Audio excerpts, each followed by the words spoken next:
আসসালামু আলাইকুম viewers, হুমায়রাস diary page থেকে আপনাদের সবাইকে স্বাগতম। চলে এসেছে আপনাদের মাঝে অনেক দিন পর একটি সম্পূর্ণ টিউটোরিয়াল ভিডিও নিয়ে। আমি আমার এই ভিডিওটির কিছু কিছু অংশ করে আপনাদের মাঝে দেখিয়েছি। আজকে আমি সম্পূর্ণ অংশটি অর্থাৎ সম্পূর্ণ টিউটোরিয়াল ভিডিওটি আপনাদের মাঝে শেয়ার করব, যাতে আপনাদের একটি ডিজাইন তুলতে অবশ্যই অনেক সুবিধা হয়। প্রথমে আমি এখানে বন্ডুলের সবুজ সুতাটি ব্যবহার করছি, যেটা দিয়ে আমি প্রথমে 3 ঘর করে ক্রসের কাজ করে নিয়ে ঠিক তার এক ঘর থেকে মাথার উপর থেকে সরিয়ে নিয়ে আমি ক্রসের ডালের অংশটি সেলাই করে নিব। তারপরে আমি আবারও পাশে ডানের দিকে একটু করে ক্রসের কাজ সেলাই করা হয়ে গেলে আমার সবুজ সুতা অর্থাৎ ডালের অংশটি শেষ হয়ে যাবে। এবার আমি শুরু করব লাল সুতার অংশটি, যেটাও আমি বন্ডুলের লাল সুতা ব্যবহার করতেছি। এখানে প্রথমে আমি ক্রসের 2 ঘরের কাজ সেলাই করে তার মাথার উপরে 3 ঘরের কাজ ক্রসের কাজটি সেলাই করে নিব। ঠিক তার মাথার উপরে আমি আবারও 2 ঘর ক্রসের কাজ সেলাই করে নিব।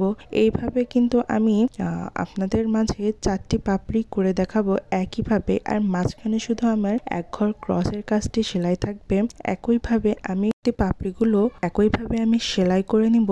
আপনারা দেখতেই পারছেন এই জায়গাতে আমি কিন্তু আবারও 2 ঘর ক্রসের কাজ সেলাই করে তার উপরে আমি 3 ঘর ক্রসের কাজ সেলাই করে নিব। একইভাবে আমি প্রত্যেকটি পাপড়ির কাজ সেলাই করে নিব। প্রত্যেকটা পাপড়ির কাজ শেষ হওয়ার পরে সম্পূর্ণ টিউটোরিয়াল ডিজাইনটি দেখে আপনাদের কেমন লাগে অবশ্যই কমেন্ট করে জানাতে ভুলবেন না। আর এমন নতুন নতুন টিউটোরিয়াল ভিডিও দেখার জন্য অবশ্যই আমার পেজের সাথেই থাকবেন, পাশেই থাকবেন।